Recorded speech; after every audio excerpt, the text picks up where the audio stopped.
नमस्कार, आदाब, सत श्री अकाल. I'm your host और दोस्त Akshay and welcome to The Origin Show.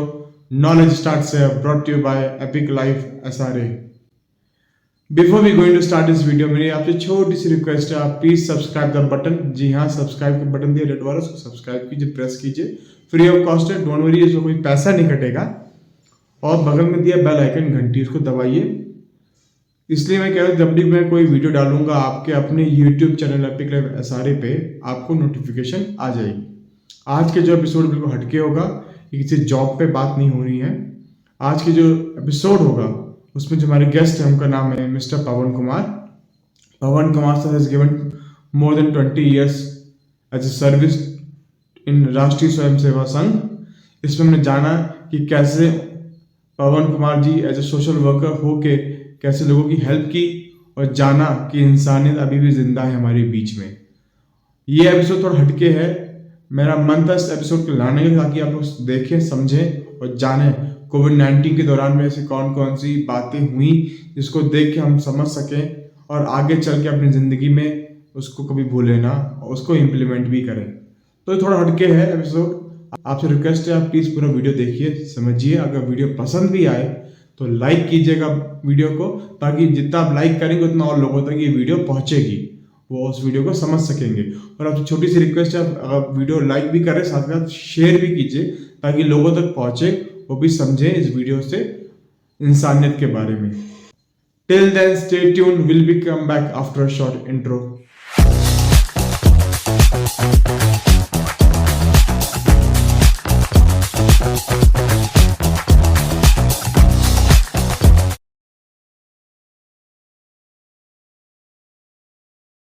नमस्कार पवन सर, कैसे हैं आप? जी बहुत बढ़िया भाई साहब. आप कैसे हैं अक्षय जी? और गुड पवन सर. पवन सर, पहले हम शुरुआत होने से पहले मैं जानना चाहता हूँ कि आपके बारे में और आपने क्या कंट्रीब्यूशन दिया है आरएसएस में, ताकि मेरी ऑडियंस को उसको समझ सके. जी अक्षय जी, मैं आपको बताना चाहूँगा कि जैसा मैंने बताया कि पवन नाम है मेरा, पवन कुमार. और मैं अपना जो दिल्ली प्रांत है, क्योंकि संघ की दृष्टि से पूरे भारतवर्ष में 41 प्रांतों में विभाजित किया गया है भौगोलिक रचना जो संघ की है, तो उसमें अपना एक दिल्ली प्रांत है. और दिल्ली प्रांत को 8 विभागों में ऐसा विभाजित किया गया है. उसमें एक दक्षिणी दिल्ली का जो क्षेत्र है, दक्षिणी विभाग के नाम से जो जाना जाता है. फिर उसके बाद आती है जिला अंतर्गत योजना. तो ऐसे ही अपना बदरपुर जिला है, उस बदरपुर जिले में संगठन के अलग अलग आयाम चलते हैं. तो अपना एक आयाम चलता है बाल संस्कार. तो अच्छा. जो हाँ 5 वर्ष से लेके 15-16 वर्ष तक के बालक बालिकाएं हैं, उनके अंदर अपने जो नैतिक संस्कार पक्ष है उसको मजबूत करने के लिए कार्य करना. तो ऐसा एक जी. अपना आयाम चलता है संघ का. तो उस आयाम का अपने पास दायित्व है जिला बाल संस्कार प्रमुख के नाते बदरपुर जिले में. और जी. मैं बताना चाहूँगा आपको कि मुझे संघ में जो संघ प्रवेश जिसको हम कहते हैं, तो ऐसा लगभग 23 वर्ष मेरा संघ प्रवेश हो गया. सन 2000 में मैं संघ से जुड़ा था. अच्छा. और संघ का जो शिक्षण पद्धति संघ में जिसको हम कहते हैं, जो इसके वर्ग लगते हैं, तो ऐसा जो तृतीय वर्ष संघ का होता है नागपुर में जो संपन्न होता है, तो वो मैं शिक्षित हूँ, तृतीय वर्ष शिक्षित हूँ. 2013 में मैंने संघ का तृतीय वर्ष का शिक्षण प्राप्त किया था. और मैं शुरू से संघ में सक्रिय रहा. तो विद्यार्थी भाग का काम मैंने प्रमुखता से देखा. तो विद्यार्थी भाग के अनेकों दायित्व पे रहा. और जी. अभी जी. वर्तमान में जिला बाल संस्कार प्रमुख के नाते मैं कार्य देख रहा हूँ. तो पवन जी, मेरे पास दो तीन क्वेश्चन है इसमें, क्योंकि मैं चाहता हूँ ये जो हमारी बात हो सिंपल लैंग्वेज में हो, ताकि जो और भी लोग हैं अलग अलग स्टेट से वो भी समझ सके. तो मेरा पहला क्वेश्चन ये है कि बाल संस्कार क्या है? आ- आप प्लीज बता सकते हैं इस चीज को लेके? जी अ, हम सभी ने जैसा अक्षय जी देखा होगा कि पहले भारतवर्ष में संयुक्त परिवार रहते थे. तो जी. उन संयुक्त परिवार के रहने से अनेकों हमें फायदे थे, क्योंकि हम देखते थे कि बालकों के अंदर, क्योंकि बच्चा जो देखता है वैसा सीखता है. तो जी. हमारे जो बुजुर्ग होते थे, जो हमारी परंपरा थी, उनको वो बच्चे उनसे देखते थे, वो सीखते थे. अब क्या जी, है कि शहरी क्षेत्रों में अधिकतर एकल परिवार रह गए हैं और हाँ, उन एकल परिवारों में ये समस्या ये आती है, कई जगह तो मम्मी-पापा दोनों वर्किंग होते हैं, तो बच्चों को केवल स्कूली शिक्षा के भरोसे छोड़ दिया गया है। तो जी, क्या है कि और अब सरकार ने या डायरेक्टर ऑफ एजुकेशन ने ऐसे-ऐसे नियम ला दिए हैं कि स्कूल में टीचर्स बच्चों को एक पनिशमेंट भी नहीं दे सकता। मारना तो दूर की बात है, हाथ खड़े करने पे भी उनके ऊपर आरोप-प्रत्यारोप लग जाते हैं। तो इसीलिए फिर जी, वो जी, भी अपनी खाना-पूर्ति कर रहे हैं। तो लेकिन जैसा मैंने बताया कि राष्ट्रीय स्वयंसेवक संघ समाज के हर विषयों को छूता है। कि कोई भी ऐसा विषय उससे अछूता ना रहे, तो हर एक विषय पे कैसे उसको ठीक करा जाए, तो यही सारी योजना रचना को देखते हुए संघ ने बाल संस्कार कि जो बालकों के बीच में भी संस्कार देने का काम किया जाए। तो क्योंकि उनको हम कोई भाषण तो दे नहीं सकते या उनको जी, कोई किताबी ज्ञान ऐसा दे, तो क्या है कि बच्चों को खेल के माध्यम से कुछ शारीरिक बौद्धिक क्रियाकलापों के माध्यम से, एक्टिविटी के माध्यम से संस्कार सिखाना। तो ऐसा अपना इसमें जो अपनी कक्षाएँ चलती है बाल संस्कार की, वो जी, साप्ताहिक मिलन चलते हैं इसके और जी, किसी मंदिर में, किसी पार्क में या किसी बारात घर इत्यादि में जहाँ ऐसा सामूहिक स्थान हो, तो वहाँ पे जी, बालक-बालिकाएँ आते हैं और जी, उसमें जो उसके केंद्र का संचालक या संचालिका दीदी रहती है, वो उनको जी, खेल, कुछ एक्टिविटी ड्राइंग का हो गया, म्यूज़िक हो गया, योगा की क्रियाकलाप हो गए, ऐसा उनको कराते हैं और बातचीत में उनसे उनकी पढ़ाई की, घर परिवार की, ऐसी उनसे बातचीत करना और अपने जो महापुरुष हैं, उनकी कहानी उनको सुनाना, अपने जो रामायण, महाभारत की छोटी-छोटी स्टोरी उनको सुनाना, तो ऐसा अपना ये क्रियाकलाप चलता है और पूरे भारतवर्ष में ये अपना आयाम चल रहा है। तो ये इसमें हम लोग कोई फीस चार्ज करते हैं पब्लिक से कि नहीं? नहीं अ, अच्छा, राष्ट्रीय स्वयंसेवक संघ में मैं आपको बताना चाहूँगा कि कोई भी किसी प्रकार का भी कोई फीस, कोई चंदा, कोई डोनेशन इस प्रकार की नहीं ली जाती। अच्छा, तो हम इसमें कोई किसी प्रकार की फीस इत्यादि नहीं लेते। अच्छा। तो मेरा आपसे पहले एक क्वेश्चन है सर कि आरएसएस है क्या? और आरएसएस में कितने प्रकार के भाग होते हैं, पार्ट्स होते हैं, डिवीजन होते हैं पूरे हिंदुस्तान में? और आरएसएस का तंत्र कैसे काम करता है, मतलब कैसे वो फ्री ऑफ कॉस्ट सर्विसेज जो है या अपने जो देश के प्रति उनकी जो सर्विस है वो देते कैसे हैं? ये तीन जी क्वेश्चन है मेरे। अक्षय जी, इसमें 2-3 क्वेश्चन इन्वॉल्व कर दिए तो मैं ठीक है इसका जवाब आपको देता हूँ।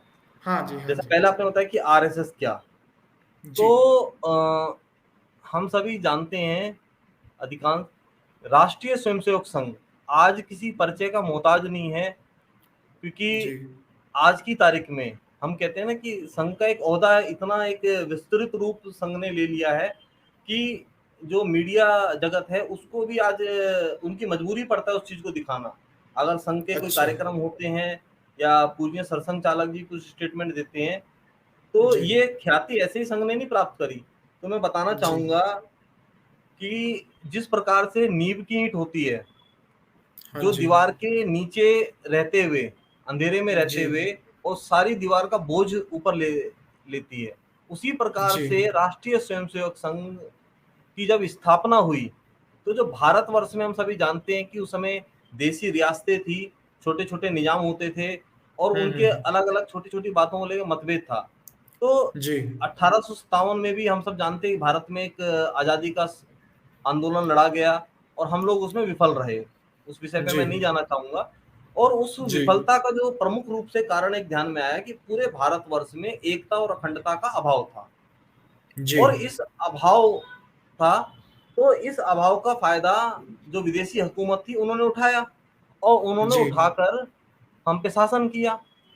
तो जी, डॉक्टर्स उसी कालखंड में जो जी, अपना एक 1 अप्रैल 1889 जो अंग्रेजी तिथि है, लेकिन हिंदी तिथि जी, जो वर्ष प्रतिपदा हम लोग हिंदू नववर्ष मनाते हैं, तो जी, चैत्र मास की शुक्ल प्रतिपदा को नागपुर में एक बालक का जन्म होता है, डॉक्टर केशव राव बलीराम हेडगेवार जी, जो अच्छा, आगे जाके संघ के संस्थापक बनते हैं। तो जी, वो बालक ने ये सारा चिंतन जी, करते हुए कि इस भारत उन्होंने डॉक्टरी की पढ़ाई करी, उनके जीवन के बारे में मैं अभी नहीं जानना चाहूँगा। तो बड़ा संघर्षमय जी जीवन रहा और उन्होंने ये जी सारी जो भारत की उस समय की स्थिति परिस्थिति को देखी, तो जो हिंदुओं की स्थिति थी, हिंदू समाज के बारे में ऐसा कहा जाता था कि जिस प्रकार से मेंढक को तोलना एक कठिन काम होता है, तो हम्म। हिंदुओं को एक साथ लाना एक मेंढक को तोलने के बराबर है, कि जी अगर हम हिंदुओं को इकट्ठा करना। तो जी उन्होंने हिंदू समाज कैसे एकत्रित आए, इकट्ठा हो, एकता का संचार हो हिंदू समाज में, तो नागपुर में कुछ अपने साथियों को साथ लेकर संघ की स्थापना करी। विजयदशमी सन 1925 को राष्ट्रीय स्वयंसेवक संघ की स्थापना होती है और आज हम सभी जानते हैं, हम 2023 में चल रहे हैं वर्तमान में। आने जी वाले विगत 1.5-2 साल बाद हम लोग संघ का शताब्दी वर्ष मनाने वाले हैं। जी तो एक लंबी यात्रा संघ ने उस दौरान तय करी। जी। नाउ सर, मेरा दूसरा क्वेश्चन ये था कि आरएसएस कितने प्रकार में, मतलब कितने भाग में डिवाइडेड है? मतलब आपने ऐसे बताया था कि ये भाग है, वो भाग है, मतलब डिफरेंट डिफरेंट टाइप जी के भाग जी। बताए थे, पार्ट्स बताए थे। आप इसको एक्सप्लेन कर सकते हैं ताकि लोग समझ सकें आरएसएस के कितने टाइप के वो पार्ट्स होते हैं? देखिए, जी जी, देखिए संघ में क्या है कि संघ का जो तंत्र है, तो जी उसमें अपने दो श्रेणी हमारी काम करती है, एक जागरण श्रेणी जिसको हम बोलते हैं और दूसरी संगठन श्रेणी। जी तो 6 अपने जो कार्य विभाग संघ के अंदर काम करते हैं, तो जिसमें अगर जी। हम जागरण श्रेणी की बात करी जाए, तो सेवा, संपर्क, प्रचार, तो ऐसा 3 विभाग है अपने, यानी कि सेवा अच्छा। विभाग और संपर्क विभाग और प्रचार विभाग। तो ये तीनों जी हमारा जो समाज जागरण के काम है, उस काम में लगे रहते हैं। और जो जी संगठन श्रेणी में 3 विभाग काम करते हैं, तो शारीरिक विभाग, बौद्धिक विभाग और व्यवस्था विभाग। तो ऐसा जी करके अपने 6 जो कार्य विभाग है संघ के चलते हैं। तो जिनमें जी अलग-अलग प्रकार का काम है। अब शारीरिक विभाग है, तो यानी कि जो दैनिक लगने वाली शाखाएँ हैं, अपने संघ शिक्षा वर्ग आदि लगते हैं, तो उनमें जो भी शारीरिक एक्टिविटी होती है, उसकी सारी योजना रचना शारीरिक विभाग करता है। और संघ की अच्छा। शाखा में भी हम अगर जो जानते हैं, जो बंधु जाते हैं, हम देखते हैं कि 75% हमारा शारीरिक ही है। हम लोग वहाँ व्यायाम हम्म। करते हैं, विभिन्न प्रकार के योग करते हैं, तो खेल खेलते हैं, दंड का संचालन करते हैं, जी। जूडो कराटे जिसको हम न्युद्ध बोलते हैं, तो उसका हम संचालन करते हैं। तो ऐसे अलग-अलग जो है ना शारीरिक के आयाम है। इसी प्रकार से अच्छा। फिर बौद्धिक एक्टिविटी, यानी कि हमारे जो संघ में कविता बोलना, गीत बोलना, सुभाषित कंठस्थ कराना और अच्छा। वर्तमान में या देश में जो विषय चल रहे हैं, उन पे सामाजिक समाचार समीक्षा होती है। तो इस हम्म। प्रकार के अलग-अलग जो बौद्धिक क्रियाकलाप है, वो बौद्धिक विभाग देखता है। जी। और तीसरा जो मैंने बताया व्यवस्था विभाग, क्योंकि क्या है हम्म। कि जो संगठन की सारी व्यवस्थाएँ हैं, जी जैसे हमारे जितने भी जो मेनली वर्ग लगते हैं, वर्ग संपन्न होते हैं, तो वहाँ पे जी बड़ी आवश्यकता पड़ती है मैनेजमेंट की। तो जो जी मैनेजमेंट स्किल हम लोग सीखते हैं, तो वो व्यवस्था विभाग के नाते हम लोग सीख पाते हैं। जी तो जैसा मैंने बताया कि संगठन श्रेणी में 3 कार्य विभाग अपने काम करते हैं, जी। शारीरिक, बौद्धिक और व्यवस्था। इसी प्रकार से जो जागरण हम्म। श्रेणी है, उसमें भी अपने जी 3 विभाग काम करते हैं, जिसमें सेवा, संपर्क और प्रचार। अलग-अलग जी इनके आयाम हैं, अलग-अलग क्रियाकलाप इनके चलते हैं। तो ये ऐसा अपना जो है ना 6 कार्य विभाग संघ में काम करते हैं। जी। नौ पवन जी, जैसे आपने कहा आरएसएस जो है हमारी सोसाइटी में एक अच्छे तरीके से लोगों को समझा रहे हैं कि कैसे संस्कार को अपने जीवन की शैली में लाना चाहिए। अब मेरे आपसे एक क्वेश्चन इसमें ये है कि आरएसएस इतना बड़ा संगठन है, वो कैसे अपने फाइनेंशियल चीज संभालता है? बिकॉज आरएसएस में बड़े बड़े लोग भी आते हैं जो बच्चों को समझाते हैं कि कैसे अपनी जिंदगी का दिनचर्या काटना चाहिए, कैसे जिंदगी को आगे बढ़ा के चलना चाहिए। तो इसमें फाइनेंशियल थिंग कैसे संभालता है आरएसएस? अक्षय जी, मैं बताना चाहूँगा आपको, जी आषाढ़ मास की जो पूर्णिमा आती है, सन जी 1928 में डॉक्टर साहब ने एक ऐसी पद्धति, जो हम सब क्योंकि भारतवर्ष में रहते हैं और भारतवर्ष में जो हमारी सनातनी परंपरा थी, हम लोग उसमें जो पहले हाँ जी। गुरुकुल हुआ करते थे, तो गुरुकुल में जी, जी। शिक्षा ग्रहण करते थे। और वहाँ जी, पे सही कहा। ऐसा हम लोग प्राचीन काल से ही देखते आए हैं कि गुरु के समक्ष वर्ष भर में शिक्षा ग्रहण करना, और जब अपनी शिक्षा जी। पूरी हो जाए तो गुरु को कुछ ना कुछ अर्पण करना, चाहे वो आर्थिक पक्ष हो सकता है, या कुछ जी। खाद्य सामग्री हो सकती है, कुछ वस्त्र जी। इत्यादि हो सकती है, यानी जिसके पास जो रहता था। तो जी, जी, और सही ये कहा। क्यों मनाया गया, क्योंकि हम सभी जानते हैं कि व्यास पूर्णिमा, यानी जो गुरु पूर्णिमा, उसी को हम व्यास पूर्णिमा भी कहते हैं। और व्यास जी। पूर्णिमा को महर्षि वेद व्यास जी, जो हमारे वेदों के रचयिता थे, महाभारत ग्रंथ जिन्होंने लिखा, तो जी। ऐसा जो श्रेष्ठ ऋषि थे, उनके जन्म दिवस को सम्मान देने के लिए हम लोग गुरु पूर्णिमा के रूप में उस दिन को मनाते हैं।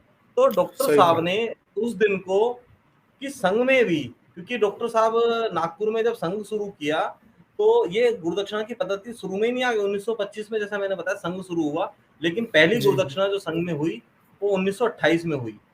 तो अच्छा। जो ढाई तीन वर्ष जो संघ का कार्य चला, तो वो संघ का कार्य डॉक्टर जी आपस में, जो नागपुर में उनके कुछ मित्र थे, तो उनसे सहयोग लेके ही संघ का काम चला।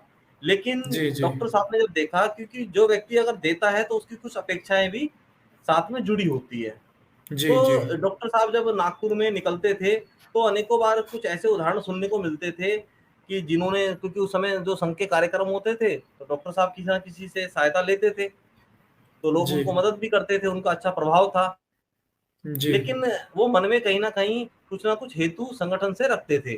तो डॉक्टर जी। को साहब को अनेकों बार ऐसा सुनने में आता था कि फलाना इस प्रकार से बात बोल रहा है पीछे से। तो डॉक्टर साहब इसकी बड़े चिंतन करते थे, और जी। बड़े दूरदृष्टा थे डॉक्टर साहब। तो डॉक्टर साहब ने एक ऐसी पद्धति, उसी समय ऐसा विचार किया कि नहीं, संघ किसी से चंदा लेके संघ चलेगा तो ऐसा संगठन लंबा नहीं चल पाएगा। तो जी। इसीलिए डॉक्टर साहब ने जो अपने स्वयंसेवक है, उन सबको एकत्रित आने को बोला कि आज हम सब गुरु के समक्ष पूजा करेंगे, और अपनी जो भी समर्पण राशि, जो आपका समर्पण भाव हो, वो कुछ राशि लेके आनी है। तो ऐसा बताते हैं कि जब पहली गुरुदक्षिणा हुई तो 84 रुपये कुछ आने, ऐसा वहां पे जी। इकट्ठा हुआ। और वो जो जी। गुरुदक्षिणा पद्धति है, वो 1928 से आज तक सतत चलती आई। तो वर्ष में, जैसा मैंने बताया कि संघ में जो आपने बताया आर्थिक पक्ष कैसे चलता है, तो हम सब हुँ। स्वयंसेवकों के नाते वो आर्थिक पक्ष चलता है। और जी। हम सब जो स्वयंसेवक संघ के हैं, जो संघ की दैनिक शाखा में जाते हैं, जिन्होंने ध्वज प्रणाम किया है, तो वो वर्ष में एक बार अपने सामर्थ्य अनुसार कुछ ना कुछ समर्पण राशि वो जी। एकत्रित करके उस तय कार्यक्रम में जाते हैं। तो ये जो अपने कार्यक्रम गुरुदक्षिणा के होते हैं, अब मोस्टली शुरू होने वाले हैं। तो जो गुरु पूर्णिमा आती है, गुरु पूर्णिमा के बाद हर एक प्रांत अपनी योजना बनाता है, कुछ तिथियां उसके लिए तय होती है, क्योंकि जी। इतना बड़ा तंत्र है, एक दिन में तो संभव नहीं है सारे कार्यक्रम करना। तो सही इसीलिए कहा। अलग अलग शाखा अनुसार वो कार्यक्रम गुरुदक्षिणा के संपन्न होते हैं। और अच्छा। वहाँ पे प्रत्येक स्वयंसेवक जाके अपने सामर्थ्य अनुसार धनराशि दान करता है, समर्पण करता है। और वो सारी जी। जो धन संग्रह होके संघ के, सीधे तौर पे अगर मैं कहूँ कि राष्ट्रीय स्वयंसेवक संघ के खातों में जाता है, और जो संघ का वर्ष भर का जो आर्थिक पक्ष है, उसमें से जी, जी। चलता है। क्योंकि जी। अब बात आती है कि भई खर्च भी वो ज़्यादा होते हैं। तो हाँ राष्ट्रीय जी। स्वयंसेवक संघ, जैसा मैंने बताया, वो देश समाज के निर्माण में लगा हुआ है, हिंदू समाज जी। के। तो इसीलिए जो संघ के खर्चे होते हैं, वो बहुत न्यूनतम खर्चे होते हैं। क्योंकि जो जी। संघ में स्वयंसेवक है, तो वो अधिकांश स्वयं से ही सारी चीज़ें क मैनेज करता है। अगर मैं अपने जी। आप को ही बताऊँ कि मैं एक संघ का जिले का कार्यकर्ता हूँ, तो जी। 4 कार्यकर्ता अगर मेरे घर आते हैं, तो मैं उनको अल्पाहार भी कराता हूँ, भोजन की व्यवस्था भी उनकी करता हूँ। जी। या कहीं जाना है तो उसका शुल्क भी मैं स्वयं देता हूँ। अपना गणवेश हम लोग खरीदते हैं, वो भी हम स्वयं जी, जी। अपना अपनी राशि से उसको खरीदते हैं। अब रही बात जो संघ में प्रचारक पद्धति है, यानी कि जो पूरा अपना घर गृहस्थी को छोड़ के संघ का कार्य करते हैं, तो उनके जी। आने-जाने का कुछ खर्च होता है, अपने कुछ कार्यालय बने हैं, वहाँ की कुछ व्यवस्थाएँ होती है। तो ऐसे जो न्यूनतम खर्च है, उनकी पूर्ति उस राशि में से की जाती है। और उसके अलावा जो कहीं देश के अंदर, समाज के अंदर कहीं प्राकृतिक आपदा आती है या कोई ऐसी दुर्घटना होती है, तो वहाँ भी संघ के स्वयंसेवक सबसे पहले पहुँचते हैं। किसी को कहने की आवश्यकता नहीं पड़ती। अनेकों ऐसे उदाहरण हमने देखा भी, करंट में उड़ीसा के अंदर बालेश्वर रेल हादसा हुआ, तो अनेकों मीडिया चैनल ने भी दिखाया कि किस प्रकार से संघ के स्वयंसेवकों ने जी काम करा। तो जी जी। अनेकों ऐसे सेवा के कार्य हैं जो संघ करता है। तो तो तो सर इससे ये पता चलता है कि आरएसएस एक एनजीओ की तरीके से काम करता है, लोगों की मदद करता है। तो इसमें मेरा क्वेश्चन ये, अगर कोई भी भारतीय सिटीजन बंदा कोई भी इसमें डोनेशन करेगा, उसको भी वो भी टैक्स रिबेट में ले सकता है। जी, जी। तो ये मैं जानबूझ के मैंने ये बात बोली, बिकॉज कि बहुत लोगों को नहीं पता है कि किसी को दान पुण्य करना हो, क्योंकि इस अपने संस्कार में ये भी है, हमारे सनातन धर्म संस्कार में ये भी है कि जो भी कमाया है उसमें से सोसाइटी में कुछ दो, दान दो। भले आप पैसे से दो या ज्ञान से दो या किसी और तरीके से दो। तो ये भी एक तरीका है जो हम आरएसएस में कंट्रीब्यूट कर सकते हैं एज ए सोसाइटी पर। अब सर मेरा आपसे क्वेश्चन ये, जब ये कोविड का टाइम आया था भारत में, बहुत लोगों ने अपनी फैमिली को खोया, बहुत लोगों ने बुरे से बुरा समय देखा। तो उस समय आरएसएस कैसे लोगों की मदद कर रही थी पूरे भारत में, और कैसे लोगों को बताया कि हम हैं वहां पे आपकी मदद करने के लिए? आप भी इसको बता सकते हैं कि ऐसी बहुत सी कहानियां हैं, आरएसएस ने बहुत से लोगों की मदद की है, लेकिन ये अब तक किसी भी प्लेटफॉर्म में किसी ने खुल के बताई नहीं। तो आप कुछ अपने अनुभव दे सकते हैं? मैंने तो एक पूरी डायरी अक्षय जी लिखी है, कभी आपके साथ शेयर जी करूँगा। जी जी और मैं आपको संगठन के तौर पे बताना चाहूँ, फिर मैं अपना व्यक्तिगत भी बताऊँगा जी जी कि जी जब कोविड काल आया, तो उस कोविड काल के दौरान क्योंकि क्या है कि अनेकों संस्थाएँ और जितने भी औद्योगिक संस्थान थे, सभी बंद हुए, सब पे जी ताले जड़े। लेकिन जो जी संघ की शाखा थी, वो संघ का कार्य था, तो जी उस दौरान बंद नहीं हुआ, अपितु उससे ज़्यादा गति से बढ़ा। क्योंकि क्या जी है कि जो आज की तारीख में टेक्नोलॉजी का ज़माना है, हम सभी के पास मोबाइल, लैपटॉप और इंटरनेट सुविधा सबके पास अवेलेबल है। जी जी तो जी इसका लाभ, इस जो आधुनिकता का ये लाभ संघ ने उठाया। और जो संघ जी की शाखा थी, क्योंकि संघ की शाखा तो ऐसा बताते हैं, जब संघ पे 3 बार जो अभी लगभग 1 दशक का कालखंड संघ का हो गया, तो 3 बार संघ पे प्रतिबंध भी लगा, उस पूरे हाँ कालखंड में। और जी हाँ, तो मैं आपको बताना चाहूँ, तो 3 बार जब प्रतिबंध लगा, तो पहला प्रतिबंध महात्मा गांधी जी की जो हत्या हुई, उस हत्या का आरोप संगठन पे लगा। और जो संघ के जी उस समय वर्तमान में संचालक थे, माधवराव सदाशिव गोलवलकर जी, तो बताते हैं कि उनको उस समय जेल में भी डाला गया। तो जी लेकिन उन्होंने, डॉक्टर साहब ने स्वयंसेवक जो उस समय थे वो अग्रेसिव हुए कि नहीं, हमारे परम पूज्य सरसंघ चालक जी को जेल में डाला गया, हम आंदोलन करेंगे। लेकिन डॉक्टर साहब ने, परम पूज्य गुरु जी ने उस समय सबको समझाया, और सबको समझा बुझा के उन्होंने बोला नहीं, हमने अपना कार्य करना है। और जी वो प्रतिबंध बहुत लंबा नहीं चला, लेकिन उस समय जेल के अंदर भी डॉक्टर साहब ने संघ की शाखा लगाई। तो यूँ जी तो चलो जेल था, अभी तो हम अपने घरों में थे। तो कोरोना काल में जब ऐसी बात आई, तो ऑनलाइन माध्यम से संघ का सारा कार्य चला। तो संघ अच्छा की शाखाएँ भी लगी। हम लोग ज़ूम ऐप के माध्यम से और भी जो गूगल मीट के माध्यम से सब एकत्रित आते थे और वहीं पे अपने जी कार्यक्रम चलते थे। अब रही सेवा जी कार्य की बात, तो राष्ट्रीय स्वयंसेवक संघ ने पूरे भारतवर्ष में, जो हमारा एक जो संघ के अनुषांगिक संगठन है, उसमें सेवा भारती, जो भारत के जी अंदर सेवा के क्षेत्र में सबसे बड़ा संगठन है। और जी उन्होंने सेवा के माध्यम से अपने 1.5 लाख से अधिक पूरे भारतवर्ष में प्रकल्प सेवा के चलते हैं। और जी क्योंकि संघ कहते हैं कि सीधे संघ ने क्या किया, तो संघ कहीं भी अपना नाम, जैसे मैं बताया, नींव की ईंट के समान काम करता है। स्वयंसेवक सब कुछ करेगा, संघ कुछ नहीं जी करेगा, ऐसा कहा जाता है। जी जी अगर मैं संघ का स्वयं, मैं सब कुछ करूँगा। तो नाम की चिंता ना करते हुए कि संघ का नाम, तो सेवा भारती का बैनर तले संघ ने सेवा कार्य करा। और पूरे जी भारतवर्ष में जो अभावग्रस्त क्षेत्र है, वहाँ पे सूखा राशन बाँटा, जी जो गीला भोजन होता है, भोजन बना के बाँटा, और जो अन्य खाद्य सामग्री उपलब्ध कराई। फिर कुछ जी खाद्य सामग्री के अलावा मेडिसिन की जहाँ रिक्वायर्ड थी, तो ऐसा जी दवाइयों की व्यवस्था वहाँ पे करा के दी, यातायात की जी व्यवस्था करा के दी। तो अनेकों ऐसे सेवा कार्य संगठन ने करे। और उस सारे सेवा कार्य के लिए अभी गत वर्ष जो Guinness book of world record में भी सेवा भारती का नाम हम सबने सुना, उसमें जी, जी। नाम आया था, अच्छा। मुझे वो तारीख ध्यान नहीं है अभी, लेकिन गिनीज जी, बुक जी। ऑफ वर्ल्ड रिकॉर्ड में भी सेवा कार्य के दौरान कोरोना काल में सेवा करने के लिए जी। सेवा भारती को सम्मानित किया गया। जी। अब मैं वर्तमान जहाँ मैं रहता हूँ, मैं अपने क्षेत्र की अगर बात करूँ, तो हम लोग यहाँ से अपने यहाँ नहर जाती है, नहर वाला रोड उसको बोलते हैं, जो जी। फरीदाबाद से इधर नोएडा की तरफ निकलती है। जी, जी। तो शाखा हमारी वहाँ पे चलती है, लेकिन जब जी। कोविड काल था, तो हमारे कुछ स्वयंसेवक शाखा के, उन्होंने देखा कि जी। लोग बाग पैदल जा रहे हैं और गर्मी का भी समय था, तो कोई थक रहे हैं तो पेड़ के नीचे या कहीं सहारा लेके बैठ रहे हैं। जी, जी। और लोगों में जो अधिकांश किराए पे बंधु रहते थे, तो उनके अंदर एक ऐसा था कि कैसे ना कैसे अपने घर यानी गाँव अपने पहुँचे। तो जी। उन लोगों का पलायन शुरू हुआ।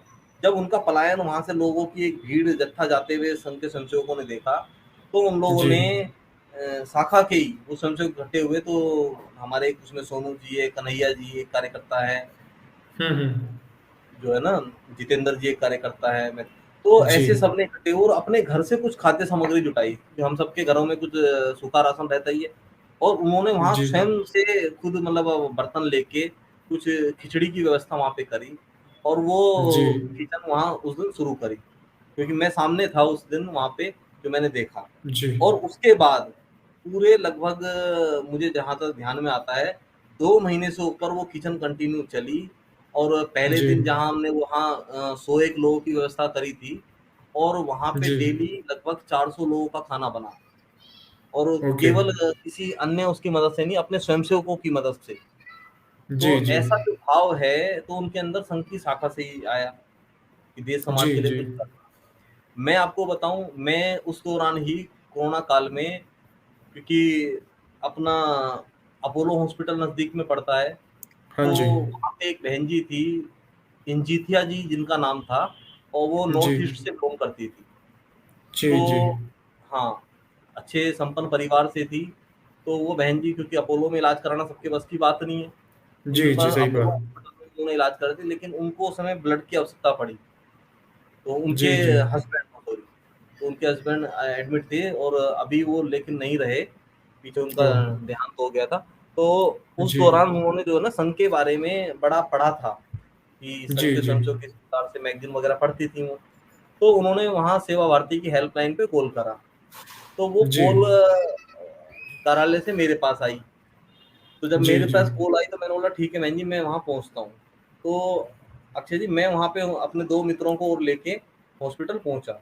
जब मैं जी। हॉस्पिटल वहाँ पहुँचा, तो उनको ब्लड की आवश्यकता थी।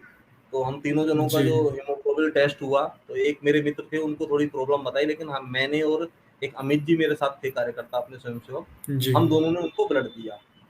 तो जी, जब जी। मैं ब्लड दे के निकला, तो वो माताजी कुछ अल्पाहार वहीं से खरीद के उस वो एक बॉक्स में रख के वो मेरे लिए लेके आई। तो जी। मैंने उनको लेने से मना कर दिया। मैंने बोला माताजी ये नहीं, मतलब इसकी आवश्यकता नहीं है। तो वो बड़ी भावुक हो गई, और मैं जी। इस चीज़ को, उस वाक़ये को भूल नहीं सकता। तो उनकी आँखों में आँसू थे। तो उन्होंने जी। बोला कि बेटा, मेरा बेटा जो है ना वहाँ नॉर्थ ईस्ट में है, और वो बाहर है, 2 बेटियाँ हैं मेरी, 1 बेटा है। लेकिन आज जी। वो मेरे पास नहीं है, लेकिन आप लोग, मैंने संघ के बारे में सुना था, लेकिन आप लोग एक फ़ोन करने पे आप लोग और पीक में उस समय कोरोना चल रहा था, अप्रैल की घटना है हाँ ये। जी। हाँ जी, तो हाँ जी। आप लोग आए और मुझे मतलब बड़ा, मेरे बेटे की कमी आपने पूरी करी। तो मैं आपका जी। शुक्रिया कैसे अदा करूँ, इसलिए आपको एक माँ के हाथों से, मतलब एक माँ आपको दे रही है, तो ये लेना पड़ेगा। तो बड़ी भावुक जी, हो जी। गई, और मेरा उनके साथ आज भी संबंध स्थापित है। उनसे जी। हर बात त्योहार पे मेरी समय-समय पे बात होती रहती है। जी, जी, तो जी। एक उदाहरण ये आया, और भी एक, अगर समय है तो मैं बता सकता हूँ? हाँ जी, हाँ जी, हाँ जी। अच्छा जी, 2-3 ऐसे अच्छे उदाहरण मुझे जो ध्यान में है, मैं आपके साथ शेयर करना चाहूँगा। क्योंकि हम लोग संघ में सेवा कार्य करते ही हैं, और सेवा जी। कार्य के दौरान क्योंकि बहुत सारे लोगों की ऐसी थिंकिंग रहती है कि हम भी संगठन से जुड़े। तो मैं आपको हाँ, बताऊँ, मेरी हाँ। एक फ्रेंड थी, वो अधिवक्ता हैं पेशे से, जी। साकेत कोर्ट में प्रैक्टिस करती हैं। तो जी। उनका भी मन था, उन्होंने भी संघ के बारे में सुना था। तो मैं कई बार जी। कुछ कार्यक्रम एक्टिविटी सोशल मीडिया के माध्यम से भी समाज में भेजता रहता था। तो जी कोविड जी काल जब हुआ तो उनका मेरे पे कई बार फ़ोन आया कि जी पवन जी मैं भी कुछ सेवा कार्य करना चाहती हूँ तो आप मुझे बताना। अब जी मोस्टली अपना जो काम है पुरुष प्रधान उसमें ज़्यादा है, महिलाएँ भी जुड़ी जी हुई है लेकिन अब सीधे तौर पे किसी महिला को ऐसे बुलाना, फिर घर में भी दिक्कत रहती है, अनुमति लेना, ये सारा होता है जी इसलिए हम थोड़ा-सा उनको मतलब ज़्यादा परेशान नहीं करते क्या है।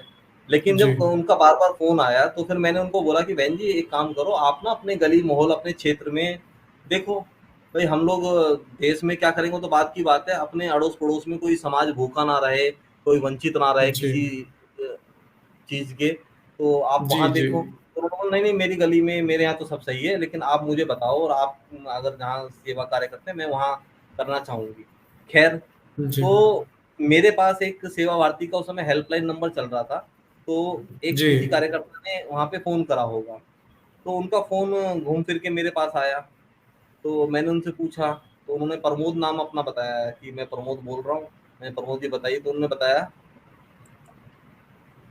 जी कि मेरा अभी कुछ दिन पहले एक्सीडेंट हो गया और जी पैर में पलस्तर चढ़ा हुआ है, तो नौकरी जी छूट गई कोरोना काल से पहले ही और फिर कोविड भी आ गया, तो बड़ी दिक्कत हो रही है। मैंने कहा कहाँ रहते हो? जी तो उन्होंने जो एड्रेस बताया मुझे, सी जी ब्लॉक सौरभ विहार में रहते थे। तो सी मैं जी मोस्टली यहाँ सबके घरों को जानता हूँ, तो मैंने कहा सी ब्लॉक में कहाँ? तो उन्होंने कार्यकर्ता का नाम बताया, जो मकान मालिक थे कि राम सिंह जी के घर रहते हैं। जी जी तो और मैंने बोला अच्छा राम सिंह जी के घर रहते हैं। तो मैंने जब और गली पूछी तो कह रहे हाँ वही उन्होंने गली बताई, राशन वाली गली बोलते हैं उसको। मैंने बोला अच्छा। मैंने कहाँ रहते हो? कह रहे मैं तीसरे फ्लोर पे कमरा ले रखा है। अच्छा। तो जी खैर वो जो घर था वो उसी बहन का घर था, मैं आपको बताना अच्छा चाहूँ, जो बहन मुझे फ़ोन करती थी। तो मैंने उस बहन जी को फ़ोन करा, तो मैंने बोला हम्म दीपिका जी आप सेवा कार्य के लिए कोई प्लेटफ़ॉर्म ढूँढना चाहते हैं, तो आप एक काम करो मैं कुछ सामान की आपको सूची भेज रहा हूँ, आप ये राशन का कुछ सामान लेके आओ घर पे। कह रहे नहीं पवन जी आप बताओ जी कहाँ पे आना है, कहाँ देना है? मैंने आप लेके तो आओ पहले घर पे। तो वो कुछ जी खाद्य सामग्री, कुछ आटा था, दाल थी, चावल थी, चीनी थी, ऐसा कुछ खाद्य जी सामग्री उन्होंने खरीद के लाए, एक बोरे में कार्टन में रखी। जी मैंने जी बोला आप लेके आ गए? तो कह रहे हाँ लिया है, बताओ अब कहाँ आना है, क्या आना है? मैंने बोला आप इसको उठाओ, कोई भाई हो या किसी की मदद से वो उठाओ जी और कह रही कहाँ आना है? वो सोचे कि बाहर कहीं बुलाएँगे, तो मैंने बोला आप अपने घर के ऊपर जाइए और ऊपर जी कमरे में कोई प्रमोद जी रहते हैं? कह रहे हाँ, हाँ रहते हैं। तो मैंने बोला कि आप उनको दे दीजिए। तो जी वो बड़ी हैरान रही और फिर मैंने बोला कि देखो संघ का समाज का काम यही है कि हम जी दुनिया में तो सारी जगह देखते हैं लेकिन हमारे इर्द-गिर्द क्या हो रहा है उससे हम जी वो रहते हैं अनजान। तो अगर हम सब जैसे हम बताया हम अपने अड़ोस-पड़ोस को ही अगर हम ठीक कर लें अपनी गली मोहल्ल को, तो जी हमें बहुत बड़ा ऐसा कुछ करने की ज़रूरत नहीं है। अगर सभी व्यक्ति की सोच ऐसी बनेगी, तो राष्ट्र ठीक जी होगा। तो उनको जी भी ये चीज़ ध्यान आए, मुझे मतलब बड़ा अच्छा लगा कि मैंने बोला यार ये घूम फिर मतलब वैसे सेवा कार्य के लिए बोलती थी, लेकिन हाँ उनको भी ध्यान नहीं था कि उनके किराएदार रहते थे कि उनके साथ ही समस्या है। तो जी फिर जी उन्होंने उनका कोविड काल में कुछ अपने पापा को बोल के उनका किराया भी माफ़ करवाया। तो जी जी वो यूपी के रहने वाले थे, वो परिवार भी मेरे साथ आज भी जुड़ा। तो उस जी दौरान जी तो ऐसे अनेकों उदाहरण आए, जो अपने साथ एक ऐसा पारिवारिक भाव उनका बन गया क्योंकि जी जी कहते हैं जब किसी के साथ मुसीबत में अगर कोई खड़ा रहे, तो फिर वो सबसे बड़ा मतलब रहता है कि जी जो जी साथ में अगर ऐसे समय खड़ा हो। तो इस जी नाते से मतलब बहुत स्वयंसेवक उस समय जुड़े। तो मैंने जैसा बताया था मैंने कई स्वयंसेवकों का संघ प्रवेश ही उस दौरान कराया। कोरोना काल में जी जो जी हमारी ऑनलाइन शाखा लगती थी, तो कई की रिक्वेस्ट आई कि भाई साहब मैं भी जुड़ना चाहता हूँ। मैंने जुड़िए आप घर पे रहते हुए। हालाँकि वो वैसे जी शाखा में नहीं आ पाते थे। तो उस दौरान हमने ऑनलाइन शाखा लगभग अपनी शाम को चलती थी और डेली हमने चलाई। तो जी जी उसमें जुड़े। जी मुझे लगता है कि कोविड के बाद से हुँ, लोग जो हैं ज़्यादा अपने फैमिली से जुड़ चुके हैं, ज़्यादा अपने वैल्यूज़ जो संस्कार है, उस पे ज़्यादा लोगों ने तवज्जो दिया है, मतलब उस पे ज़्यादा गौर किया है। और मुझे क्या लगता है कि जो आपने एग्ज़ाम्पल दिया मैडम का कि बगल में थे लेकिन उन्होंने आपको फ़ोन किया, तो यही मैंने इसलिए आपसे एग्ज़ाम्पल माँगा था ताकि लोग ऑडियंस इसको देखे और समझें कि अपने आस-पास के लोगों को पहले देखें, कौन कौन किसको कहाँ मदद कर सकते हैं। क्योंकि जब जब आपका आस-पास का एरिया सही रहेगा तो तब तो आप भी सेफ रहेंगे, आखिरी जी। में। और मेरा ये भी कहना है, मैंने सुना भी है और मैं मानता भी हूँ, आरएसएस कभी किसी जाति को लेके, कभी किसी धर्म को लेके भेदभाव नहीं करता है। वो सबको एक इंसान मान के सेवा करता है, ऐसी मुझे लगता है। क्या ये बात सही है पवन जी? नहीं, बिल्कुल ठीक कहा अक्षय जी आपने जी जी कि हम लोग संघ की जो शाखा में जो संघ का स्वयंसेवक होता है, मैं आपको बताऊं तो हम लोग पीछे सरनेम भी अपना नहीं लगाते, सही कहा क्योंकि आपने। हाँ, क्योंकि जब सरनेम लगाने से हमारी जो जाति उजागर होती है, तो जी इसीलिए नाम के पीछे सम्मान के लिए जी लगाया जाता है। और मैं जी आपको एक जी 1942 में उस समय वर्धा में एक शिविर लगा था संघ जी का। तो जी वहाँ बताते हैं कि उस शिविर में अपने जो राष्ट्रपिता थे महात्मा गांधी जी, इनका भी जी संघ के शिविर में आना हुआ। तो जब संघ के जी शिविर में आए तो वो शिविर अपना चल रहा था, और उस शिविर में जी जो वहाँ स्वयंसेवक आए हुए थे, तो गांधी जी ने उनसे पूछा कि भाई आप किस जाति से हो, आप तो ऐसे कुछ लोगों से प्रश्न करें। तो जी जब कुछ जी लोगों जी ने प्रश्न करा, उनकी आंखों में आंसू थे। तो जी उनका आंसू थे, उनका कहना था कि हम लोग इस शिविर में आए हुए हमें इतने दिन हो गए, लेकिन आज तक हमें यहाँ पे किसी ने जाति के बारे में नहीं पूछा, लेकिन जी आप आए जी और आपने हमसे इसका पूछा, तो हमें बड़ा आश्चर्य लग रहा है। जी तो इस प्रकार का संघ है अपना। और आ- पूरे, क्योंकि हमने क्या है कि संघ की जो स्थापना हुई थी, डॉक्टर साहब का जी जो ध्येय था, वो ध्येय ये था कि भारत के जो हिंदू समाज है, वो कैसे एकत्रित आए, जी क्योंकि बटे तो हम शुरू से ही हैं, और उसी का जी फ़ायदा अन्य लोगों ने उठाया है। लेकिन जी आज भी क्योंकि क्या है कि देखो, संघ तो क्या है, एक विशाल समुंदर है आज, अगर मैं बात जी करूँ, जी क्योंकि संघ की शाखा में आज 50,000 से ऊपर अपनी संघ की पूरे भारतवर्ष में शाखाएँ लगती है। तो जी अब जी कोई जी व्यक्ति संघ की शाखा में जा रहा है, लेकिन मन के अंदर क्या स्वार्थ लेके वो संघ की शाखा में जा रहा है, तो ये नहीं कहा जा सकता। तो ऐसे सही अपवाद बात।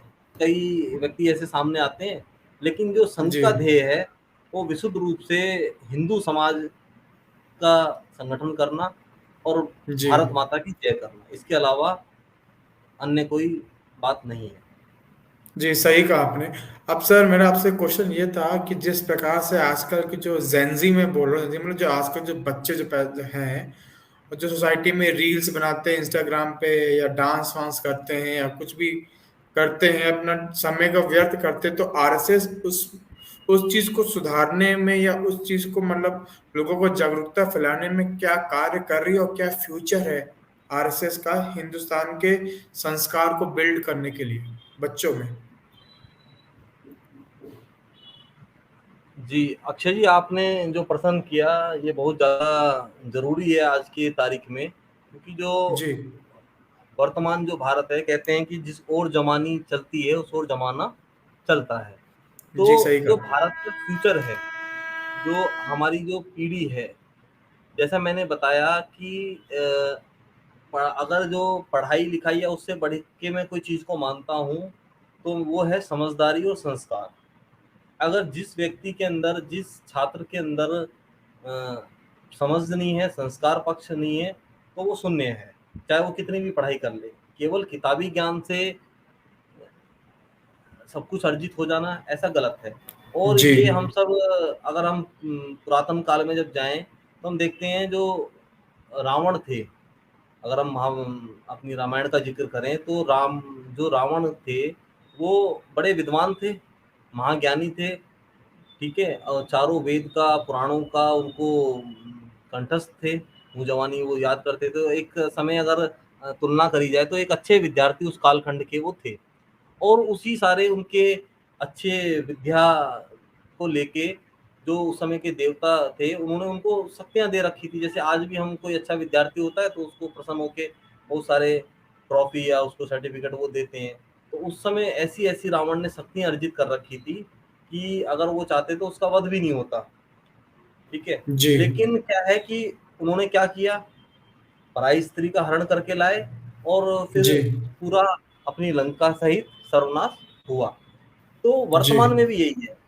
अगर हम, क्योंकि जैसा मैंने बताया, समझदारी और संस्कार वो बहुत ज़रूरी है। तो आज की वर्तमान पीढ़ी भी हम देखेंगे, बच्चे आज की तारीख में हाईली एजुकेटेड परिवार मिलते हैं ज़्यादातर। पहले हाँ कम जी। परिवार मिलते हैं, अब हम कहीं भी जाएँ बच्चे क्या कर रहे हैं, तो बीएड कर रहे हैं, बीटेक कर रहे हैं, एमबीए कर रहे हैं, सीए की पढ़ाई जी। कर रहे हैं, इंजीनियरिंग जी, में जा जी। रहे हैं।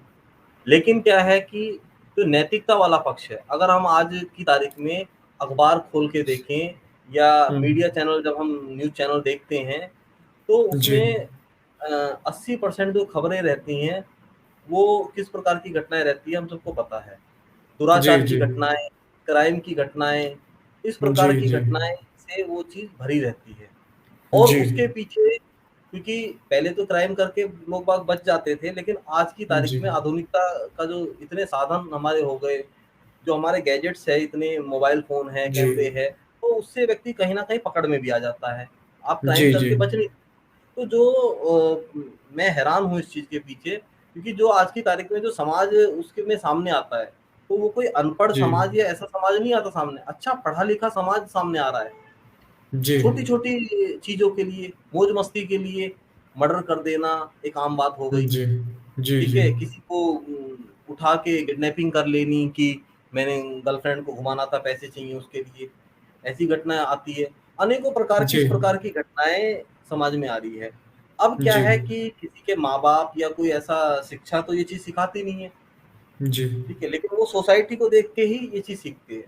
तो राष्ट्रीय जी। स्वयंसेवक संघ अपनी जो दैनिक लगने वाली शाखा है, जी। उस शाखा के माध्यम से जो संस्कार देने जी। का काम, क्योंकि जी। जो व्यक्ति अगर समाज से जुड़ गया, सामाजिक दायरे जी। में जुड़ गया, तो वो क्या है कि जी। चाहकर भी गलत काम करने से पहले सोचता है। अगर मैं जी। उदाहरण लूँ किसी विद्यार्थी का, अगर वो कोई गलत एक्टिविटी करता है, मान लो कोई नशा ही करता है, स्मोकिंग करता है, अपने माँ-बाप जी। के जी। आगे ही तो नहीं करता। उसे पता है मेरे माँ-बाप है, या अपने कोई रिश्तेदार होंगे उनसे दूर हट के करेगा, कि भई जी, यहाँ जी, पे जी। मेरे मामा रहते हैं या मेरे कोई रिलेटिव रहते हैं, वो देख जी, लेंगे जी। या मेरे कोई टीचर रहते हैं।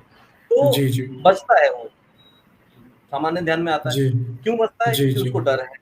और जिस जी। व्यक्ति को जब थोड़ा डर हो जाता है, जब वो समाज में जुड़ता है, तो उसका संघ में जुड़ने के कारण दायरा बढ़ता है।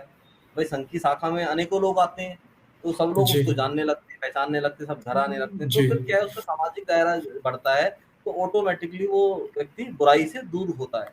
या बुराई करने से जी। पहले उसे जानता है कि यार मुझे 4 लोग जानते हैं, वो क्या कहेंगे? और जब व्यक्ति के जी। अंदर ये चिंतन आने लगे ना कि जी नहीं, वो क्या कहेगा अगला या मेरे बारे में क्या सोचेगा, तो क्या है, उससे बुराइयाँ दूर होती जाती है। तो जी, इसके लिए जी। कोई मकसद या कोई ऐसा किताब वो चीज़ नहीं है। तो जो संघ के क्रियाकलाप है, जो संघ की एक्टिविटी में बच्चा जुड़ता है, वो मैं ये नहीं कहता कि एक दिन में कोई कारखाना तो है नहीं, जैसे राहुल गांधी जी ने बोला कि भई आलू डालो, धुआँ निकालो। तो इस प्रकार जी, से जी। कि व्यक्ति डाला और संघ की शाखा में जुड़ के वो एक आदर्शवान कार्यकर्ता खड़ा हो गया। क्योंकि जी, क्या जी, है जी, कि जी। अक्षय जी, व्यक्ति तो हमेशा जो है ना एक समान नहीं रह सकता। चाहे जी। कितना भी गुणवान व्यक्ति हो, कोई ना कोई कमी-बेसी उसमें रह ही जाती है। हाँ जी, हाँ ठीक जी। है? और इसीलिए डॉक्टर साहब ने उस समय चिंतन करा 1925 में कि संघ जी। में किसी व्यक्ति को गुरु ना मान के तत्व के रूप में परम पवित्र भगवत ध्वज को गुरु माना। कि हम लोग अच्छा। हाँ, ज़िम्मेदारियों को वहन करने के लिए दायित्व होते हैं सबके पास अलग-अलग, लेकिन क्या है, गुरु का दर्जा संघ ने किसको दिया? भगवत ध्वज को, जो अपना जी। सनातनी धर्म का प्रतीक था। भगवा यानी जो त्याग और बलिदान का प्रतीक, ऐसे ध्वज को। जी। तो उसके जी। बैनर तले संघ ने जो रचना करी, ऐसे ही जैसे शाखा, अब मान लो आज की तारीख में बहुत सारी, क्योंकि संघ की शाखा मोस्टली सुबह लगती है, प्रातः काल में जी। 5:30 से 6:30, 5 से 6 या 6 से 7, क्योंकि 7 बजे के बाद धूप आनी शुरू हो जाती है नॉर्मली। ऐसे ही फिर या जी, तो जी। विद्यार्थी शाखा शाम को लगती है। अब जी, आज की जी। युवा पीढ़ी के सामने समस्या आती है, क्योंकि लेट नाइट तक जगने का एक क्रम बन गया है। तो जी, सुबह जी, जी। उठने में समस्या आती है कि रात तक लेट सो रहे हैं, अपना काम कर रहे हैं। तो वो युवा पीढ़ी संघ की शाखा में आजकल कम आ पाती है। तो उनके लिए जी। संघ ने क्या शुरू करा? अपने साप्ताहिक मिलन। हुँ, अगर वो हुँ। दैनिक शाखा में नहीं आ पाते, तो उनके लिए जैसे हमारे अभी जो यंग प्रोफेशनल एक वाईपी करके एक्टिविटी चलती है जी। अपनी गति। तो उनकी वाईपी के मिलन जो है, जो ऐसे प्रोफेशनल लोग हैं, वो संडे-संडे को आते हैं एक समय पे। जी। तो क्या है, एक समय पे आना और साथ में खेलना, कुछ देश समाज की बात करना, अच्छी बातों का चिंतन करना, ऐसा जी, करते हैं। जी। तो इनसे जो क्या है कि किसी व्यक्ति से अगर बुराई से उसको दूर करना है, तो उसको सामाजिक दायरा बढ़ाना चाहिए। तो मैं आपके इस संवाद के माध्यम से भी जो अभिभावकों को ये संदेश देना चाहूँगा कि अपने जी बच्चों को केवल घर में एक किताबी उसमें कैद ना रखें, उनको सामाजिक दायरे में छोड़ें, समाज जी में जाना-आना सिखाएँ, पारिवारिक कार्यक्रम में जहाँ होते हैं उनको लेके जाएँ या सामाजिक कार्यक्रमों में उनकी सहभागिता सुनिश्चित करें। अपने अड़ोस-पड़ोस के मंदिर होंगे या जी कोई जी ऐसा धार्मिक स्थल होंगे तो उनकी कोई सफाई की व्यवस्था है या अन्य कोई व्यवस्था है, तो वो अगर बालक हमारा सँभाल सकता है, तो उनको भेजना चाहिए। तो जी जब उनका जी सामाजिक दायरा बढ़ेगा, तो ऑटोमैटिकली बुराइयाँ उनके उसमें से दूर होएँगी। तो मन में कहीं न कहीं वो भाव आता है। तो जी यही जी काम जो संघ 1925 से करता आ रहा है। तो मैं इतनी बात ज़रूर कहना चाहूँगा कि जो व्यक्ति अगर संघ की शाखा में निरंतर कुछ वर्षों तक जुड़ा रहा, जी तो वो गलत काम करने से पहले 10 बार सोचेगा ज़रूर। और ऐसे जी जब सही हम देखते कहा। हैं तो उसमें संघ के स्वयंसेवक बहुत कम ऐसे अपवाद स्वरूप तो हो सकता है एक आध नाम आ जाते हैं, लेकिन आप जो अन्य समाज के लोग हैं, वो फिर इसी प्रकार का समाज सामने आता है जो कहीं किसी न किसी सामाजिक उसमें ना जुड़ के केवल वो अपने धुन में रहते हैं। तो वो फिर वो भटकते हैं। तो इसीलिए जी अच्छे लोगों की संगत बहुत ज़रूरी है, इतना ही मैं कहना चाहूँगा। जी, पहले ऐसा जैसे आरएसएस हिंदुस्तान में अपना सोसाइटी में हेल्प कर रहा है लोगों को एक सही जीवन जीने में, संस्कार में हेल्प कर रहा है। इंडिया के बाद ऐसा देखते हो कि वो लोग इंडिया छोड़-छोड़ के बाहर जा रहे हैं, बहुत सारे सनातनी लोग जो है भारत छोड़ के बाहर जा रहे हैं, किसी काम को लेके हमारे सेटल हो रहे हैं। तो आरएसएस अब क्या इंडिया के बाहर भी लोगों को हेल्प करता है क्योंकि इंडिया का बाहर का जो कल्चर है वो अलग प्रकार का है। लेकिन हम लोग भारतीय हैं, भले हम इंडिया में रहें, कहीं भी रहें, एट द एंड हम लोग भारतीय रहेंगे ही रहेंगे। हमारे वो संस्कार जो हमारे पूर्वजों ने सिखाया वो हम लोग करते हैं। लेकिन जो नए बच्चे आ रहे हैं, जो अलग-अलग देशों में से यूएस हो गया, अलग कंट्री में जो पैदा हो रहे हैं, वहाँ पे पढ़ाई कर रहे हैं, आगे बढ़ रहे हैं, तो उन उसमें आरएसएस कोई कंट्रीब्यूट कर रहा है ताकि उनको भी संस्कार दे सके? जी, अक्षय जी, बिल्कुल मैं आपको बताना चाहूँगा, जी, मैं जब नागपुर में संघ का तृतीय वर्ष करने गया 2013 में, तो जी, हम लोग क्या है दिल्ली से थे, तो वहाँ पे प्रांत की अनुसार हर एक स्टेट वाइज़ वहाँ पे रहने का व्यवस्था होती है। जी, तो जो दिल्ली प्रांत है, तो दिल्ली प्रांत क्योंकि देश की भारत की राजधानी है, तो जो भारत से बाहर यानी जो जी, अंतर्राष्ट्रीय कहीं किसी और कंट्री से कोई स्वयंसेवक अगर वहाँ वर्क करने आता था, तो उनको दिल्ली जी, वालों के साथ जोड़ा जाता था। उनकी गिनती जो है, वो दिल्ली में जी, होती थी। तो अच्छा, हमें उनके साथ रहने का अधिक सौभाग्य मिलता था। तो जब मैं वहाँ जी, नागपुर गया तो मैंने देखा कि भारत से बाहर से भी उसमें मेरे जब सत्र में 3 लोग ऐसा वर्क करने के लिए आए। तो उसमें एक तो इंग्लैंड जी, से आए हुए थे और एक मॉरिशस से कार्यकर्ता थे, एक वेस्ट जी, इंडीज़ से कार्यकर्ता थे। तो ऐसे जी, 3 लोग वहाँ पे वर्क करने आए और मेरी उनसे नियमित बातचीत होती है। तो वो इतना जी, किराया लगा के, इतना समय मतलब लगा के भारत के अंदर वर्क करने आए। तो मैं आपको जी, बताना चाहूँगा आज की तारीख में 50 से अधिक देशों में अपना कार्य चल जी, रहा है और अच्छा, हाँ, हिंदू स्वयंसेवक संघ के नाम से, सीधे राष्ट्रीय स्वयंसेवक संघ के नाम से वहाँ कार्य नहीं चलता, तो वहाँ जी, जी, एचएसएस के नाम से अपना कार्य संपन्न हो रहा है। अपने कई प्रचारक है जो उस कार्य को देख रहे हैं, भारत से बाहर का कार्य जिनके ज़िम्मे दिया हुआ है। तो एक जी, अच्छा वहाँ पे हिंदू समाज एकत्रित हो रहा है और हम सभी जी, जी, जानते भी हैं कि पीछे चाहे कोरोना काल हो या अभी जो रूस का और यूक्रेन का विवाद चल रहा था, तो हाँ जी, हाँ जी, आज की तारीख में जैसे मैंने बताया पूरे भारत से बाहर भी 50 से अधिक देशों में अपना काम चलता है कि जी, और जी, वहाँ पे जो है ना साप्ताहिक पारिवारिक शाखा भी लगती है, वहाँ पे जी, दैनिक इस प्रकार से शाखा नहीं लगती और जी, एचएसएस जो हिंदू स्वयंसेवक संघ के नाम से वहाँ पे काम चलता है। और वर्गों अच्छा, का भी आयोजन वहाँ पे होता है। अनेकों आप अगर गूगल पे सर्च करेंगे तो अनेकों एक्टिविटी विदेश विभाग की वहाँ पे दिखेगी।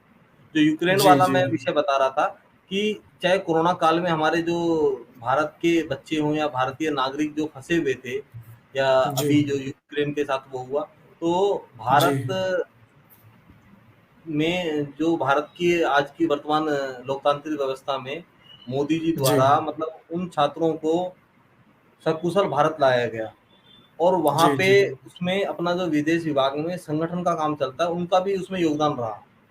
अच्छा हाँ, तो क्या है अच्छा कि संगठन के योगदान से वो लोग लाए गए। तो ऐसा क्या जी है जी कि जी अपना उनको एकत्रित करने का जो काम है संगठन करता ही है। तो अनेकों देशों में संघ का कार्य चलता है। लेकिन वहाँ जो चलिए तृतीय वर्ष, जैसे मैंने बताया, जो संघ की शिक्षण पद्धति है, तो जी उसमें जैसे पहले प्राथमिक वर्ग होता है, प्रथम वर्ष, द्वितीय वर्ष, फिर तृतीय वर्ष। तो तृतीय वर्ष का जी जो शिक्षण है वो नागपुर में ही होता है, उसका स्तर है। अच्छा तो अनेकों, लेकिन जो उससे पहले की शिक्षण है वो विदेश में वहीं प्रांत की योजना से लगते हैं, वो विदेश की योजना से। अच्छा अच्छा वैसे कितने साल 3 साल का होता है कि 4 साल का होता है? अभी जो इस बार की अपनी प्रतिनिधि सभा की बैठक हुई, तो उसमें संघ का कुछ जो ये वर्गों का वो था, वो क्रम बदला। जी लेकिन इससे अच्छा पहले जो अपना जो क्रम चलता था संघ में, तो क्या है, जी सबसे पहला जो संघ का शिक्षण होता था उसे प्राथमिक वर्ग हम बोलते हैं। प्राथमिक शिक्षा वर्ग यानी जी प्राइमरी शिक्षा, तो उस जी वो 7 दिन का अपना वर्ग होता है। और उसके जी बाद फिर प्रथम वर्ष, द्वितीय वर्ष और तृतीय वर्ष। तो ये अच्छा प्रांत की योजना से, जैसे प्रथम वर्ष पूरे प्रांत अनुसार लगते हैं, जितने भारत में प्रांत है, हर एक प्रांत अपनी योजना जी से उन वर्गों को लगाता है। तो ऐसी जी प्रकार से इसमें द्वितीय वर्ष और तृतीय वर्ष का हम्म, शिक्षण, जैसे मतलब नागपुर में रहता है। तो जी ऐसा करके संघ का अंतिम शिक्षण वो होता है। जी तो इसमें इसमें जो 3 साल का जब ये बता रहे होते हैं 3 साल में सिखाते क्या, पहले बेसिक सिखाते हैं कि सनातन धर्म के बारे में, कि क्या सिखाते हैं मतलब? थोड़ा सा थोड़ा सा अपना मेरे ऑडियंस पता चल सके कि सिखाते क्या है मतलब, अगर सिंपल लाइन में अगर जी बताना जी जी चाहें तो। जी। ऐसा है कि एक, अगर मैं सीधे तौर पे कहा कहूँ इसको, जैसे जो कैंप हमारे लगते हैं जी प्रथम वर्ष, द्वितीय वर्ष, तो एक व्यक्ति निर्माण कार्यशाला वो होती है। क्योंकि क्या अच्छा है, समाज में सभी व्यक्ति एक समान है। भगवान ने जी सबको पाँव दिए, हाथ दिए, आंखें दिए, मुख दिया है, सब कुछ। लेकिन क्या है जी कि बुद्धि सबको दी है, और फिर बुद्धि का प्रयोग तो कहाँ पे करना। अच्छा तो जी क्या है कि अपने जो ये वर्ग लगते हैं, इस पूरे वर्गों में एक वर्ग की मैं मोटा मोटा अगर आपको बताऊं, तो उस वर्ग की एक जी दिनचर्या होती है। और जी उस जी दिनचर्या के अनुसार वहाँ पे व्यक्ति कार्य करता है। तो अच्छा प्रातः 4 बजे जागरण से लेके रात को 10:30 बजे तक का एक पूरा टाइम टेबल रहता है। अच्छा और सुबह प्रातः जागरण हुआ, जागरण के बाद अपना जो हम ईश्वर वंदना करते हैं, तो ऐसे ही जी एकात्मता स्रोत का पाठ हुआ। फिर दो जी से ढाई घंटे फिजिकल एक्टिविटी, जी यदि हम मैदान में जाते हैं, वहाँ पे संघ की शाखा लगती है, उसमें अलग अलग, जैसे स्कूल में पीरियड लगते हैं, तो वहाँ पे अलग अलग कालांश लगते हैं। जैसे न्यूज अच्छा का कालांश हुआ, लाठी चलाने का कालांश हुआ, अच्छा योग का कालांश हुआ, खेल का कालांश हुआ। जी इस प्रकार के जो है ना कार्य, उसमें कालांश चलते हैं। फिर कुछ जी घोष की एक्टिविटी, यानी जो घोष यानी कि जो बैंड, जैसे आर्मी का जी अपना एक बैंड होता है, ऐसे आरएसएस का भी जब संचलन निकलता है, तो उसका भी एक बैंड हाँ है, जिसको जी हम बैंड ना बोल के संघ की भाषा में घोष बोलते हैं। तो जी उसका घोष में भी जो इंस्ट्रूमेंट होते हैं अपने, चाहे वो बिगुल हो, जिसको हम शंख बोलते हैं, ड्रम जी पैड है जो साइड ड्रम होता है, बड़ा प्रणव जो होता है, बेस ड्रम जी जिसको हम बोलते हैं। जी जी तो अलग अलग म्यूजिकल इंस्ट्रूमेंट रहते हैं, इनको बजाने का भी वहाँ पे अभ्यास कराया जाता है। फिर अच्छा अल्पाहार होता है। अल्पाहार के बाद कुछ परिसर की जो सेवा साधना रहती है, श्रम साधना जिसको, उसकी साफ सफाई है, वहाँ का रख रखाव है। ठीक है, अच्छा उसके बाद फिर, हाँ, फिर वहाँ चर्चा सत्र चलते हैं। तो क्या है कि छोटे छोटे ग्रुप में विभाजित करके स्वयंसेवकों को उनके हम्म आयु वर्ग अनुसार या उनके कक्षा अनुसार जी उनको विभाजित किया जाता है। फिर उनके वहाँ पे छोटे छोटे आयाम, 20-20 जनों का जैसे ग्रुप बनते हैं, 15 से जी 20 लोगों का। और वहाँ पे किसी ना किसी सामाजिक विषयों पे चर्चा करनी, डिबेट करनी। तो क्या है, जी जैसे संघ का स्वयंसेवक कहते हैं कि वो कहीं भी उसे खड़ा कर दो, तो पता है भाई वो संघ का स्वयंसेवक है, तो वो बोलने में सक्षम है। तो आज अगर अच्छा हमारे जो देश के समझ गया। प्रधानमंत्री हो, वो कहीं भाषण देते हैं, तो लोग बाग चाहे उनके विरोधी भी हो, लेकिन उनकी जो भाषण कला है, उसका विरोध नहीं डिबेटिंग, करता। हाँ मतलब हाँ, डिबेटिंग स्किल या स्पीच का स्किल जो है वो अच्छा हो हाँ जी। जाता है तो लोगों वो से। क्या है, कहाँ से सीखे? तो वही शाखा पद्धति जी, जो जी, जी। मैंने बताया ना कि जब वहाँ डिबेट होती है, तो बच्चे जी। बैठते हैं। अब हमने मान लो एक विषय लिया कि हिंदू घर। जी। अब मान लो हाँ, हिंदू हाँ। घर, तो वहाँ बालक बैठे हैं, सब बताएँगे भाई हिंदू घर की विशेषता क्या होनी चाहिए। हुँ, हुँ। तो सबके विचार वहाँ पे आते हैं। तो अलग-अलग ऐसे ही प्रकार के अनेकों विषय रहते हैं, तो उस पे चर्चा करनी, ऐसा 1 घंटे का अपना सत्र रहता है। फिर जी, जी, जी। चर्चा सत्र के बाद एक संवाद सत्र वहाँ पे होता है। उसमें कोई अच्छा। वक्ता बाहर से बुलाए जाते हैं, फिर वो क्या है किसी न किसी विषय पे और सामाजिक जुड़े हुए विषय लेना, उसमें विषय भी तय करे जाते हैं। तो जैसे मान जी, लो जी, जी। विद्यार्थी की दिनचर्या है, ये एक विषय हो गया, इसके ऊपर हाँ जी, संवाद हाँ जी। रहेगा। तो एक अच्छा। आदर्श दिन टाइम टेबल हम कैसे बना सकते हैं? तो जी। क्या है कि जैसे अपना सारा काम समय पे करना, समय से सोना, समय से जगना, तो जी, इस जी, जी। प्रकार की डिबेट रहती है। अलग-अलग विषय रहते हैं अच्छा। उनके भी प्रत्येक दिन। फिर दोपहर का भोजन रहता है, भोजन के बाद कुछ समय विश्रांति का रहता है और जी, जी। विश्रांति के बाद फिर जैसे हमारी जो गीत बोलना, प्रार्थना बोलनी, जो संघ की प्रार्थना है, उसका अभ्यास रहता जी, है। जी। फिर सायंकाल को जी, उसमें जी। एक बौद्धिक सत्र रहता है। तो बौद्धिक सत्र जी। में बाहर से कोई ना कोई जो संगठन से जुड़े हुए या समाज से जुड़े हुए ऐसे लोग आते हैं, तो फिर वो किसी न किसी विषय पे वक्तव्य देते हैं। तो अच्छा, उसमें ओके। सुनना होता है केवल। तो ऐसा अपना बौद्धिक सत्र होता है। और मैं आपको अक्षय जी अच्छा। बताना चाहूँगा, जी। नागपुर में जो संघ का वर्ग रहता है तृतीय वर्ष, तो वहाँ दक्षिण भारतीय लोग भी जो आते हैं। तो क्या है जी। कि जो कुछ ठेठ गाँव से ऐसे दक्षिण भारतीय आते हैं, तो उनको जी, जी। हिंदी नहीं आती। जी। अब हिंदी नहीं आती तो उनके लिए बड़ी समस्या रहती है, क्योंकि वहाँ पे लगभग मैं आपको बताना चाहूँ कि डेढ़ घंटे, सवा घंटे से डेढ़ घंटे का बौद्धिक होता है।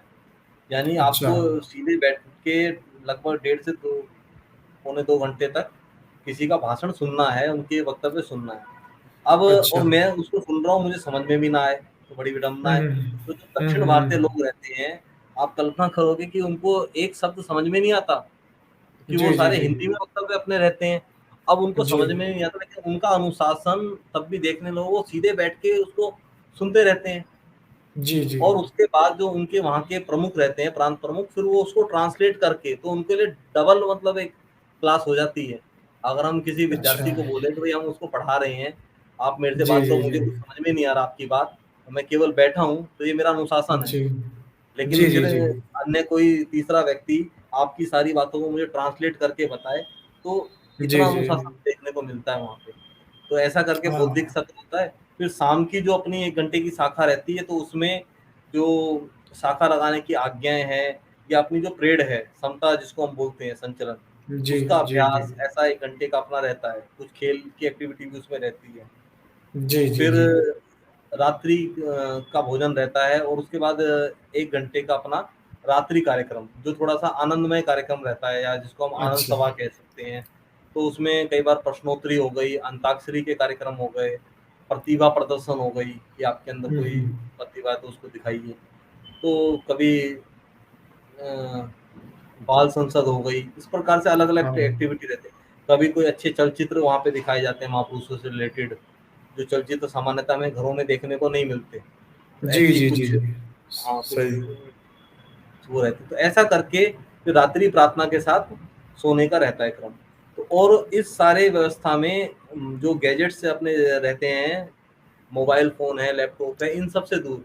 वहाँ पे मोबाइल अच्छा। भी अलाउ नहीं रहता। अगर आप आज की तारीख में कल्पना करके देखो, तो मोबाइल फ़ोन के बिना मतलब अगर हम बोलें कि भई आपको 1 घंटा रहना है, 1 घंटा व्यक्ति नहीं रह सकता। वहाँ पे जी, 20 से जी, जी, 25 जी। उस साधना में वो व्यक्ति रहता है। तो ये ऐसा एक कठिन दिनचर्या अगर मैं बोलूँ, तो सामान्यतः जी, जब जी। पहले दूसरे दिन तो उनको अजीब-सा लगता है, कठिनाई भी होती है क्योंकि शरीर को अभ्यास नहीं जी, होता जी। इतनी प्रातः उठने का, इतनी देर बैठने का, इतना जी, जी। योग व्यायाम करने का।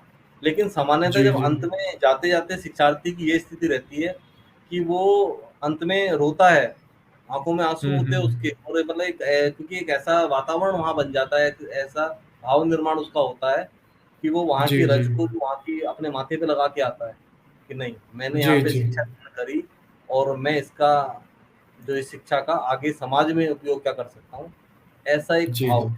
इस प्रकार के जैसे हर एक हमने देखा होगा एनसीसी संगठन है, तो उसके भी कैंप लगते हैं हुँ, एनसीसी के। हुँ, मैं हुँ। एनसीसी का भी स्टूडेंट रहा हूँ, तो उसके भी कैंपों में गया हूँ। अच्छा। लेकिन क्या है कि जो मैंने अंतर देखा क्योंकि वहाँ पे क्या जी है जो आर्मी की उसमें या सेना के उसमें थोड़ा जो लैंग्वेज का वो है, जो सीनियर है अच्छा वो जूनियर से बहुत गलत तरीके से बात करते थे। मैं यहाँ पे जी जी बोलना जी नहीं चाहूँगा, लेकिन वो सीधे हमें जी मतलब जी कुछ भी बोल देते थे, जी पनिशमेंट जी दे जी देते थे जी कुछ भी। लेकिन संघ के उसमें जो वर्गों में अंतर मैंने देखा कि वहाँ पे अगर आपका वरिष्ठ कार्यकर्ता है, तो वो आपको बड़े जी प्रेम भाव से, जो एक कहते हैं ना कि वात्सल प्रेम, जिस प्रकार से एक हम्म। माँ अपने बच्चे को प्रेम देती है, ऐसे ही हमारे जो वरिष्ठ अधिकारी, कार्यकर्ता रहते हैं, वो इस प्रकार से तराशते हैं कि कार्यकर्ता को वो सारी चीज़ सिखाते भी है, लेकिन उसके साथ एक ऐसा प्रेम भाव वहाँ पे जी रहा जाता है कि उसके साथ मतलब वो उसकी संभाल करते रहते हैं, लेकिन हमें नहीं पता होता कि हमारी संभाल कर रहा है। तो वो लोग जब हम जी लोग जी सो जाते हैं वर्ग में, हमसे बाद में सोते हैं, हमसे पहले उठ खड़े होते हैं, हम 4 बजे उठ रहे हैं तो वो साढ़े 3 उठते हैं। और ओ वो सारा मतलब हमारे भोजन की कि भई उस कार्यकर्ता को कोई भोजन मिला नहीं मिला, शरीर उसका ठीक है नहीं है, कोई जी कठिनाई जी तो जी इतनी चिंता वो लोग करते हैं। जी थैंक यू पवन जी, जो आपने डिटेल में बात बताई आरएसएस के बारे में, आरएसएस का महत्व के बारे में, और कैसे आरएसएस अपने कंट्रीब्यूशन देता है सोसाइटी को बिल्ड अप करने में। थैंक यू सो मच पवन जी। जी, जी, नमस्कार। आई होप आपको वीडियो पूरी पसंद आई होगी एंड आई बिलीव आपने पूरी वीडियो देखी है। अगर वीडियो पसंद आई तो लाइक कीजिएगा, सब्सक्राइब द रेड बटन। जी हाँ, पैसे नहीं कटने, I repeat, it's free of cost. Subscribe the red button, बगल में जो बेल आइकन दिया है बगल में उसके प्रेस कीजिएगा, और जब भी मैं कोई वीडियो अपलोड करूँगा आपको नोटिफिकेशन आ जाएगी। और आप छोटी सी रिक्वेस्ट है, आप इस वीडियो को और लोगों तक भेजिए, शेयर कीजिए, ताकि वो भी इस वीडियो से कुछ सीख सके, लर्न कर सके। प्लस आप जितना लाइक करेंगे वीडियो को, उतना और लोगों तक वीडियो पहुंचेगी। और आप कमेंट भी कर सकते हैं अगर कुछ भी आपको क्वेश्चन पूछना हो पवन जी से। Till then stay tuned, will be come back with more interesting videos for you on your Epic Life SRA YouTube channel soon.